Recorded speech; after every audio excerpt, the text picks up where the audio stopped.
Hi everybody, this is Sonera from Itsy Bitsy and I'm here to show you how I made this lovely girly mini album cover using the Sizzix Tattered Floral dies. Here's the flowers I made using the Sizzix Tattered Floral die. So let me show you how I did it.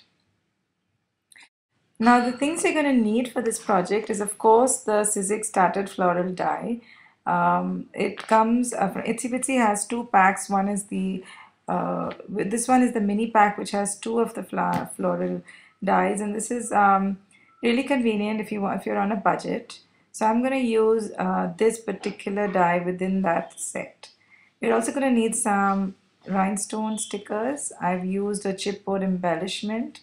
You get these lovely rhinestone sticker phrases from Craft at Itsy Bitsy. I'm using that. You're going to need some paper, some glitter paper, all from Itsy Bitsy, some distressing material, embossing powder, again new at Itsy Bitsy, your heat gun, and a few other things like your embossing tool and some pattern paper. Now I'm using an envelope as the base of this cover. I find that envelopes are a great option because they are sufficiently thick and you get the kind of heaviness that you need for an album cover. I'm using a paper from the Formal Affairs stack, again from Itsy Bitsy. My color scheme for this project is black and white and pink. I wanted something girly but also something a little dramatic. Now I'm going to use the Tattered Floral die, run it through my Big Shot and cut out the flowers. Here's how it looks when it's cut. Isn't that pretty and neat? I'm going to do the same with a piece of pink punch paper. Just run it through the Big Shot. Take it out and here's it look. Doesn't look awesome? Next I'm going to distress the pink petals. I'm using some Tim Holtz distress ink, which is currently not available at Itsy Bitsy, but very soon we'll be launching our very own range of distress inks. So watch out for that. It's going to be really economical and really budget friendly. Right, so after I've distressed these petals and made them look as aged as possible on both sides, I'm just going to now start looking at creating a little more realism with my embossing tool. This embossing tool is from Itsy Bitsy. It's a great way to add a few what is the word, curls on a petal to make it a little more realistic. Which you see, that's exactly what I'm doing. I'm just curling each petal backwards so that it looks a lot more realistic than a one-dimensional flower. You can do it totally random. It doesn't have to be equally curled, etc. The more random it looks, the better. So I'm going to do the same with my silver paper, silver die cut. I've used the Itsy Bitsy silver coated sheets, which are actually handmade paper, so it's not foam. So it nicely molds to the curling that I'm doing with my embossing tool. Really quick, really easy, really straightforward. And as soon as the petals are curled, I can make my flower. So I've done it for two more. I've got two more die cuts like this. And I'm just going to alternate pink and silver such that pink ends up on top. And once that's done, I'm going to bunch up the petals a little more, crease it where necessary. And then using my rhinestone stickers, I'm going to add a little central focus, because after all my theme is black and white and pink, so I wanted it to be a little dramatic, at the same time pretty and girly. And with that, my flower is ready. A few final touches. Let me just say, you'll never be satisfied with your flowers. You'll be constantly fiddling with it.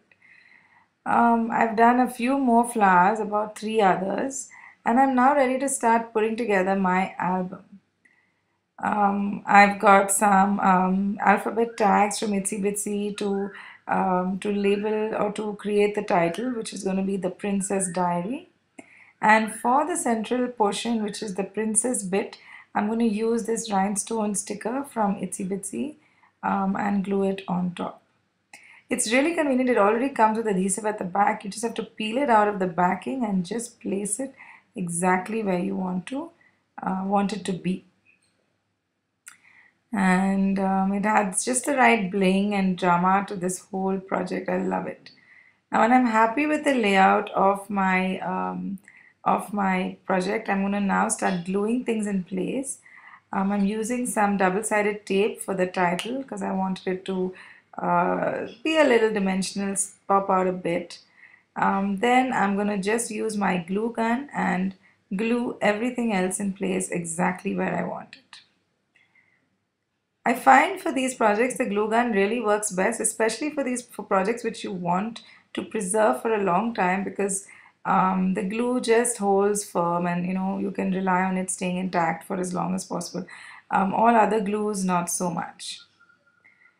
I also got a little empty space at the corner and I thought I'll use this pretty itsy bitsy embellishment. It's just a little princess gown. It goes really well with the theme. And once again, I'm gonna glue it down with some double-sided tape. Isn't that fun? Right, now for my chipboard embellishment, it doesn't at all go with the color scheme that I had in mind. So I'm going to be heat embossing it with some silver heat embossing powder. First I'm going to just completely cover it with Versamark ink. Again, you get these fabulous Versamark pack from Itsy Bitsy. Then I'm just pouring some embossing powder all over it. Once that's done, with my heat tool, I'm turning on the heat, and as it gets warm, you can see the silver glittering background emerging nicely. Love it.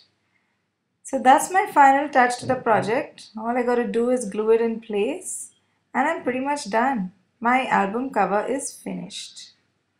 So here's a look at the album cover. I added a lovely pretty bow from using some satin ribbon from Itsy Bitsy.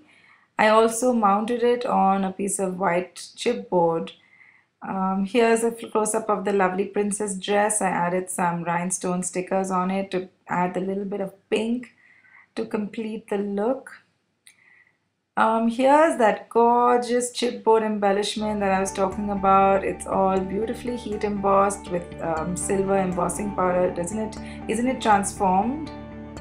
Here's a close-up of the flowers that we made together. Notice how the curling of the petals really adds a wonderful touch to the whole project. And with that, I've wrapped up this tutorial. I hope you found it useful and stay tuned to many more tutorials from all of us here at Itsy Bitsy. Bye!